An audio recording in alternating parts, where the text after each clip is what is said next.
Welcome. In this series, we're going to talk to you about diabetes, the new epidemic. I want you to understand that this problem did not start today, and it has been a problem that has been seen in the Western world for the last 30 years. We also know that every 10 years in the Western world, it'll double. Going forward, today, India is the global capital of type 2 diabetes.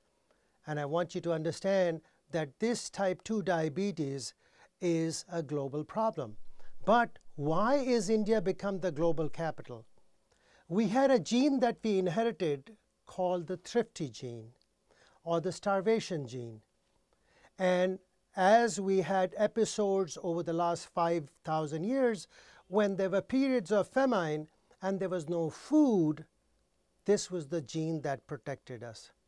Over the last 5,000 years, that got penetrated deeper and deeper into our genome or the genetic makeup or the computer chip that defines us. As a result, this was the defense mechanism that protected us over the periods of time. You all know Mahatma Gandhi fasted for 30 years. You all know a lot of the sadhus and sannyasis have fasted for months, and all they took a little bit of water, but they would not have a problem. But in the Western world, if a prisoner does not take food for 3 days, he will get into problems with ketoacidosis. That is too much acid in the body. And I want you to understand, every time that we die of too much acid in our system. And this starvation thrifty gene has protected us for thousands of years. But now, in the presence of plenty, this thrifty gene is causing a lot of the problems.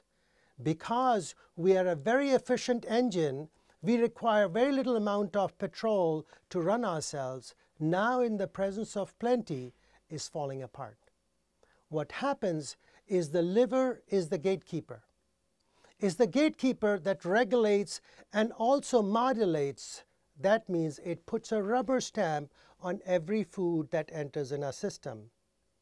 When too much food enters in our system, what happens is there is no rubber stamp, there is no name tag, and therefore the start of this problem is with defective glucorecognition.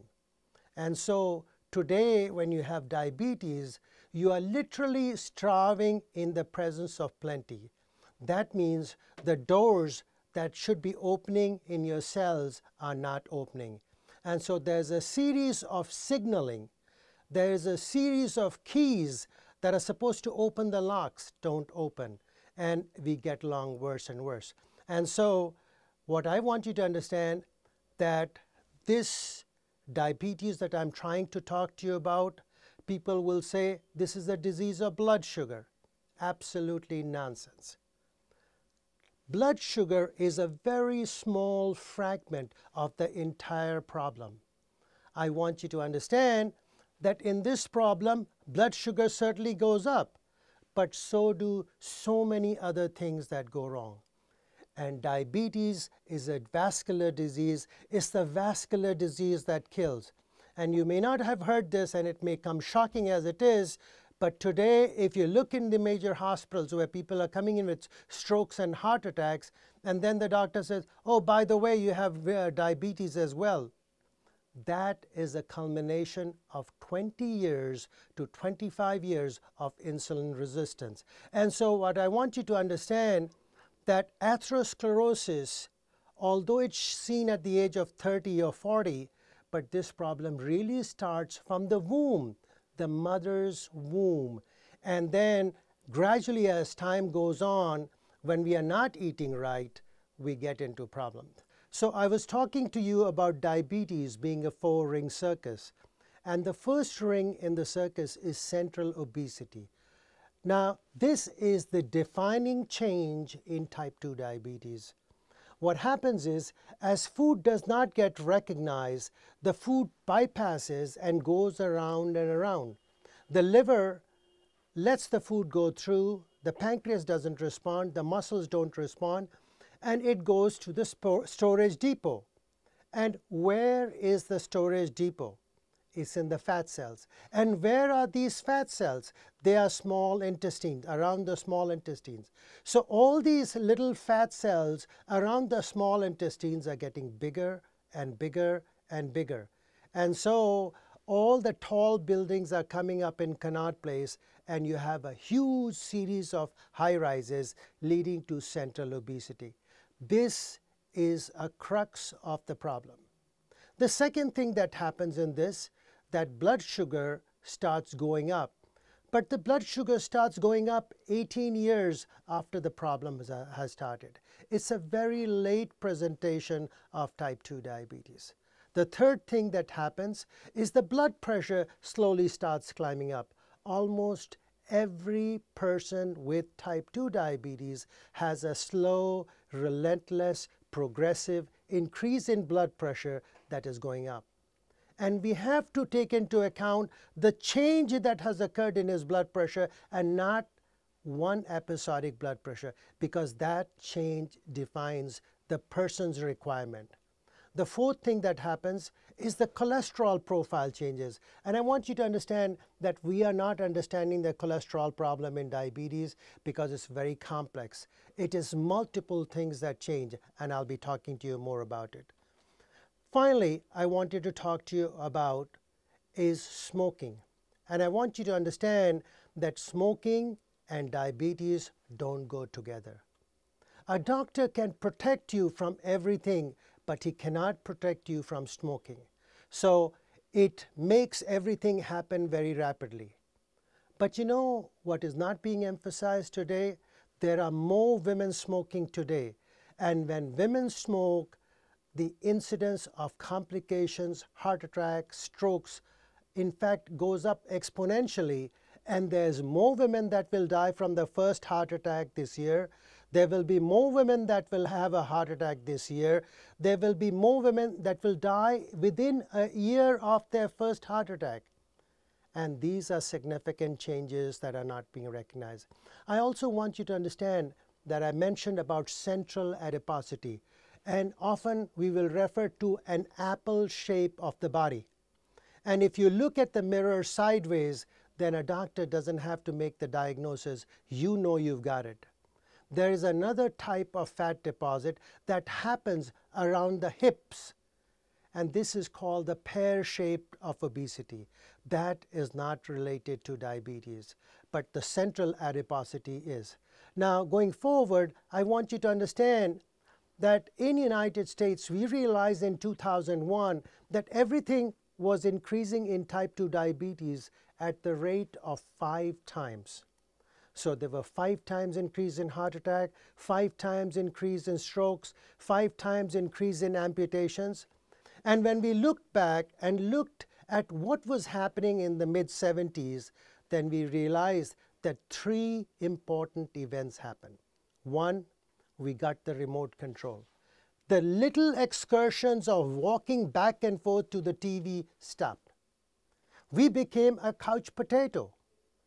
The second thing that happened was the American Hoteliers Association had a meeting in Las Vegas, and they were going to increase the portion sizes by 30%. And what were they going to increase? They were not going to increase the size of the meat. They were not going to increase the size of the protein. They were not going to increase the size of the vegetable, but they were going to increase the size of fries that would be sold. So suddenly we started consuming 300 to 800 calories of fries or carbohydrate extra. On top, we got the super gulp and super size. And I don't know how many of you seen the super gulp and super size, but a serving of Coke is enough for the whole family to have a drink. And so our calorie consumption went up. And I am just dismayed that we have had such a wonderful culture in our country, but we are accepting and we are absolutely going overboard and eating all the American ways. And I want you to understand, wherever fast food went in the United States, the incidence of diabetes progressively went up. And so we have to be careful because everything that's happening today is what we put in our mouths. And we have to be more careful as to what we put in our mouth. So I want you to understand that globally, 10 years ago, there were 124 million people with diabetes. This year, there are 224 million people with diabetes. And India has about 80 million of these people. And so we have become a center of diabetes, and we need to understand this, and we need to win over this. Finally, I want you to understand, in order to understand diabetes, we have to understand metabolic syndrome. Now, this metabolic syndrome has been a very controversial topic because it's an elephant that most people have not seen, and there are 5 blind men that are looking at the elephant and trying to figure out what it is like. So one blind man looks at the tail and he says it's very hairy. The other one looks at the tusk and says this is very hard. And the other one looks at the feet and it says very rough. But we have not done a very good job, but we do realize that it's the metabolic syndrome that is a big problem, and we need to understand. And in metabolic syndrome, what we have to understand that one of the things that happens is that the waist circumference, our belly button, gets bigger and bigger. Number 2, because of the excess amount of carbohydrate we are taking, there is a tremendous rise in triglyceride. On top, very early in type 2 diabetes, the HDL cholesterol, the hard-working, healthy cholesterol, goes down. That is the police that keeps the system clean. The 4th thing that happens in this thing is the blood pressure starts rising, and finally, the blood sugar is over 110. I want to tell you that we did a study in the Cleveland Clinic, and we saw 4,400 people with heart attacks. And we monitored them for their blood sugar over a period of 4 years. And what was interesting, that when the blood sugar rose over 90, the incidence of heart attack went up 4 times in these people, nothing to do with diabetes. And I want you to understand that blood sugar, once it climbs over 90, we have started on a long course of type 2 diabetes. I mentioned to you earlier that type 2 diabetes is an insulin resistant state. Because of resistance to the doors being opened by the key, the body starts producing more and more keys. That isn't the answer. But once we develop hyperinsulinemia, that means increased amount of insulin. On top with this thing, there is defective glucose recognition. So the liver keeps on producing glucose on its own. Even if you didn't take any meal, the blood sugar is always highest first thing in the morning. And that's because the signal is going to the liver, I am starved. I am starved. And the liver keeps on producing sugar, and the sugar is very high in the morning. At the same time, there is a lot of lipid metabolism that starts very abnormal. Finally, in another 5 to 7 years, your blood sugars will slowly climb up, and in a fasting state, it'll be a little bit high. Then in the postprandial, after meals, it will start going up. And finally, in another 15 to 20 years, you will be told you have diabetes. At this stage, every person has atherosclerotic disease. That means narrowing of the blood vessels. The vessels are narrowed. There's cholesterol that is layering into these things.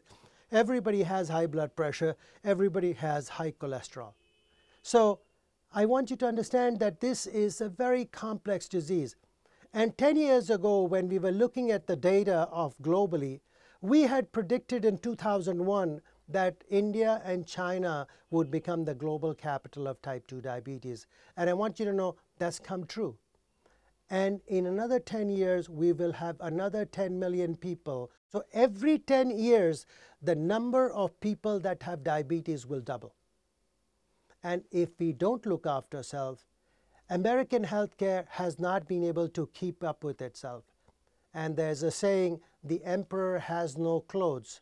And I want to tell you how can we afford to look after all the people with diabetes in India. So we have to change our life. We have to be victors. And I want you to understand in type 2 diabetes, hypertension, impaired glucose tolerance, all this happens. But type 2 diabetes is a different disease in men and it's a different disease in women. And I want you to understand that even in women less than 20, it's a completely different disease. And I will elaborate this further in another series of talks. But in women less than 20, it's a different disease. In women 20 to 40, it's a different disease. In women over 40, it's a different disease. Finally, going forward, I told you about type 2 diabetes is a vascular disease, and we've come to realize that in this vascular disease, blood sugar over 90 is very, very important. And so you need to check your blood sugars. You need to get blood work done so that you know what is happening. And an important cardiovascular test that has come in is that blood sugar over 90 is a marker of cardiovascular disease. Finally, I was going to talk to you about how many people will lose their life because of this vascular disease. And 10 years ago, I was a part of the panel that predicted that 800,000 people will die of diabetes. Another 18,000 to 24,000 will become blind. About 56,000 will have amputation, and 70,000 plus will. Last year, about 110,000 amputations were done, 90,000 more dialysis was done, and it's a costless disease.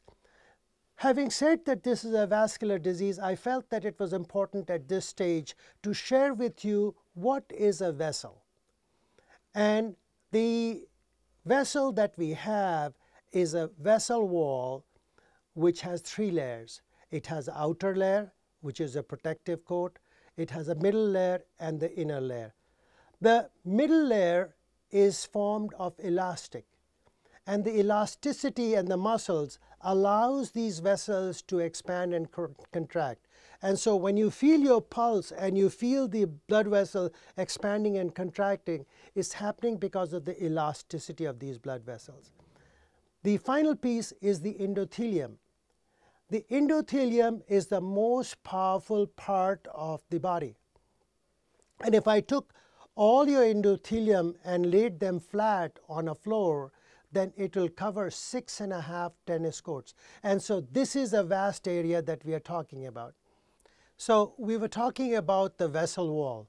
I want you to understand, it's important for us to understand as simplistically as possible that the blood vessels that supply the blood and take away the blood away from the system into the heart and the lungs is a very complex vascular system. It is made of 3 layers. The outer layer is called the adventitia. This is a protective coat. The middle layer, called the media, is a very, very fundamental to the success of our life. It comprises of the muscle layer and the elastic layer.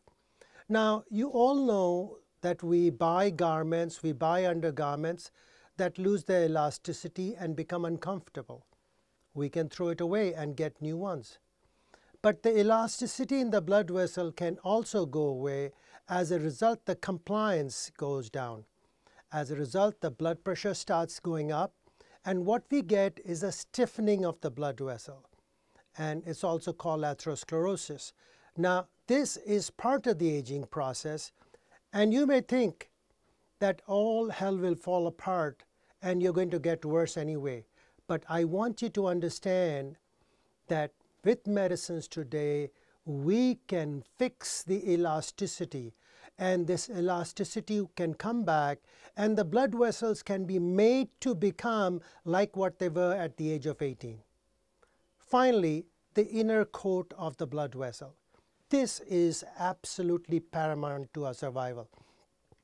If I could use a simple analogy for you to understand that there's a windshield wiper that is working inside the blood vessel that keeps the surface lining very clean. On top, there's a negative charge on the vessel wall, and even though there are holes, nothing can go through because of the electronegative charge. When these two fall apart, then what happens is that things will start sticking to them, and things will start sticking to the wall, and now they will start going through the vessel wall.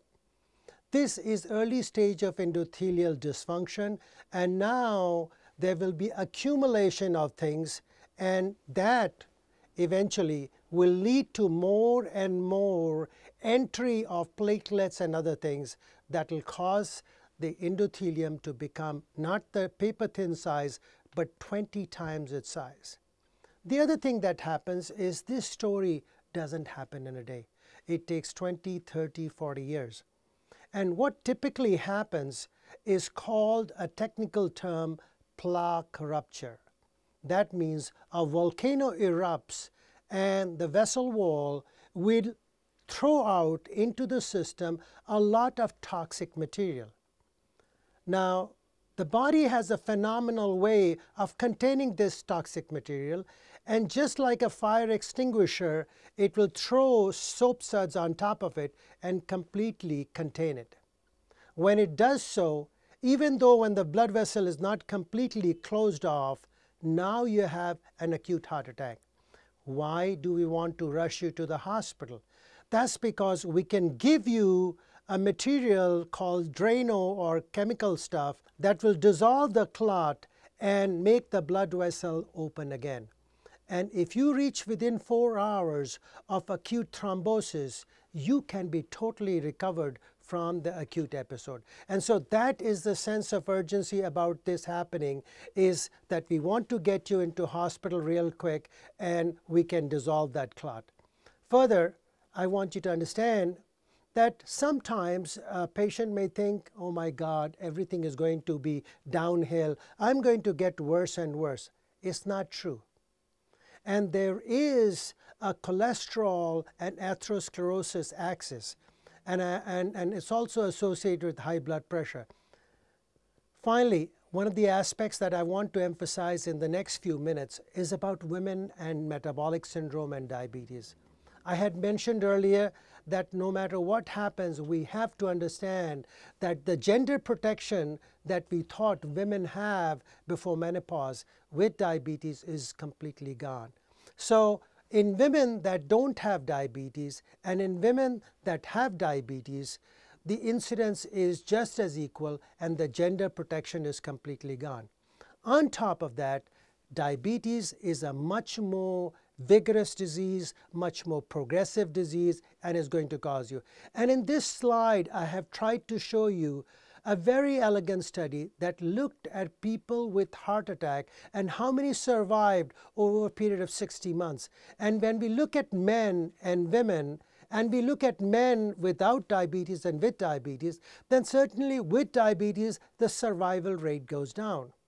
But if you look at women, then it's very obvious to even a lay public that the plane is rapidly declining downwards and women will not do well.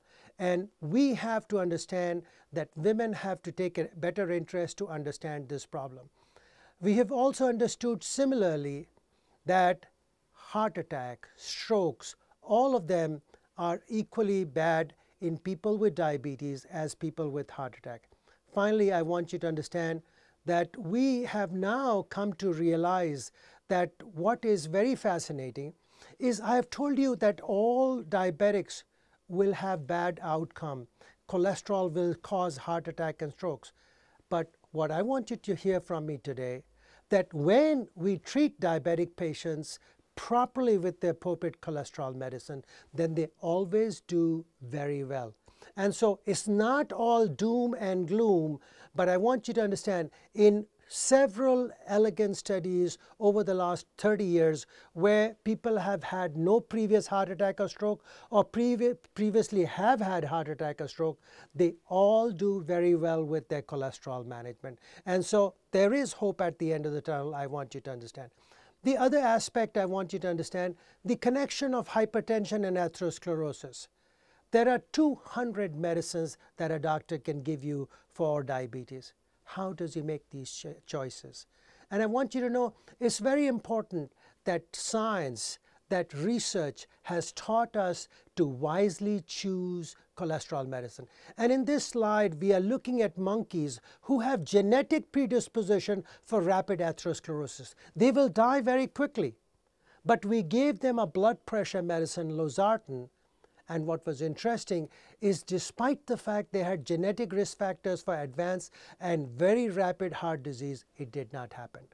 Finally, in this slide, we've tried to show you that two medicines with adequate control of blood pressure don't have the same beneficial effect.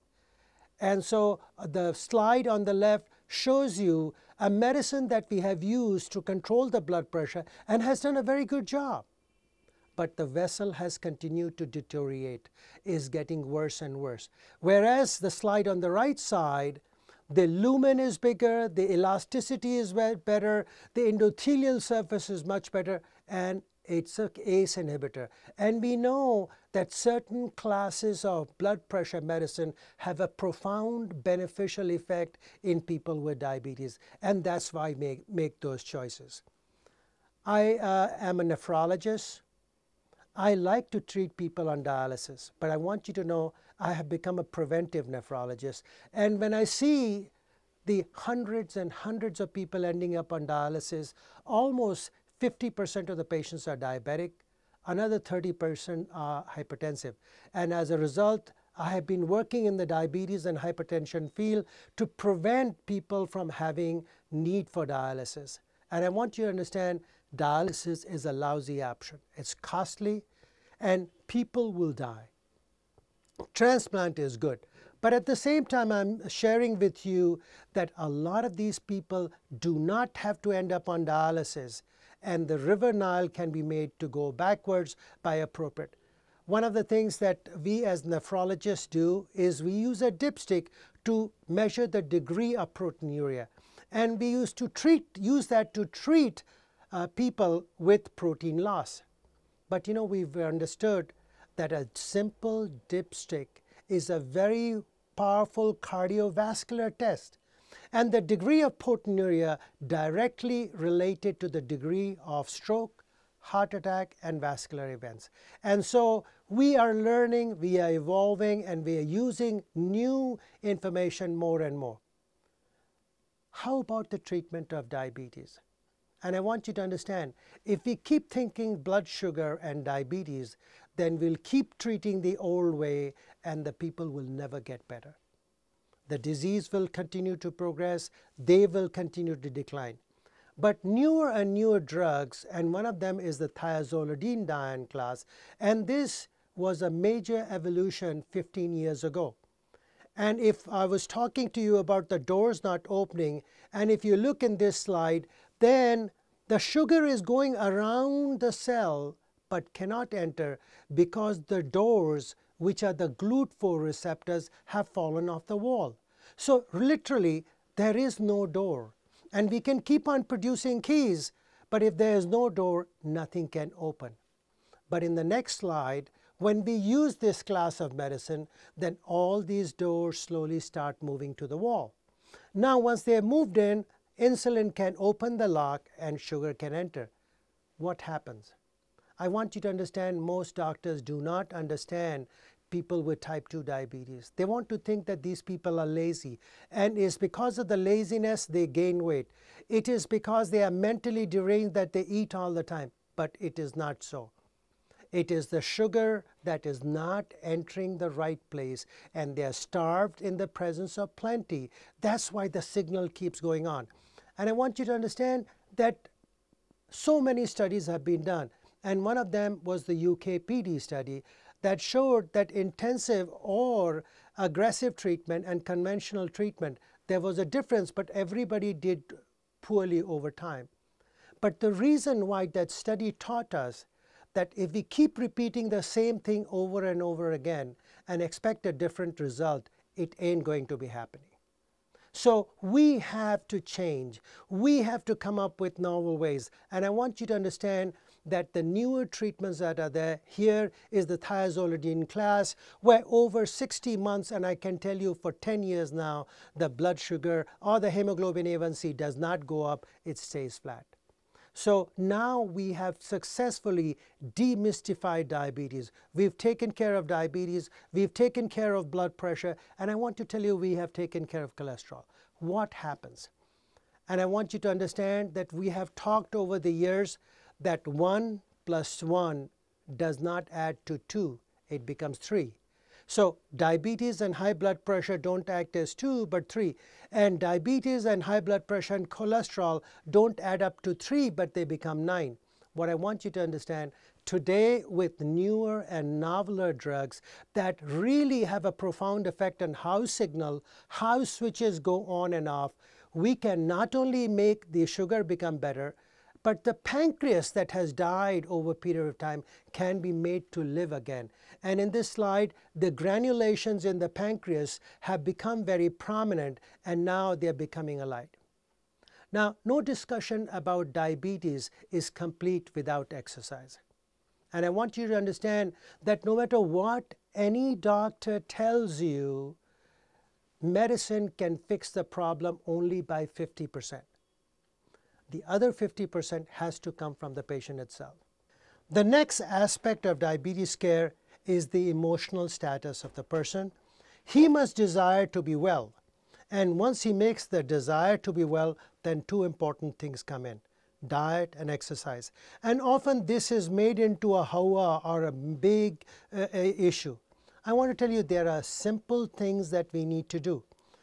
For example, about exercise. Two things I want you to know about. One is called cardio training, and the other is isometric exercise. Now, what do I mean by cardio training?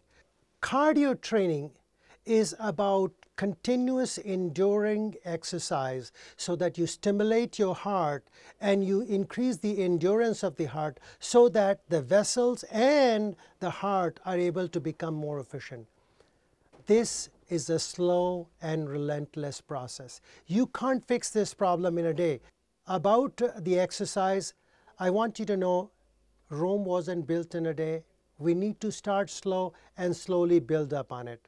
Start with 10 minutes of brisk walk and progressively increase every 2 weeks by 5 minutes. So at the end of 8 to 10 weeks, you're walking half an hour. That is very essential. You can't go in and walk for an hour. And I'll give you an analogy which will make perfect sense.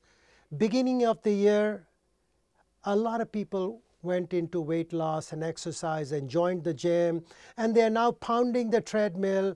They are going to this personal trainer and they're lifting a lot of weights.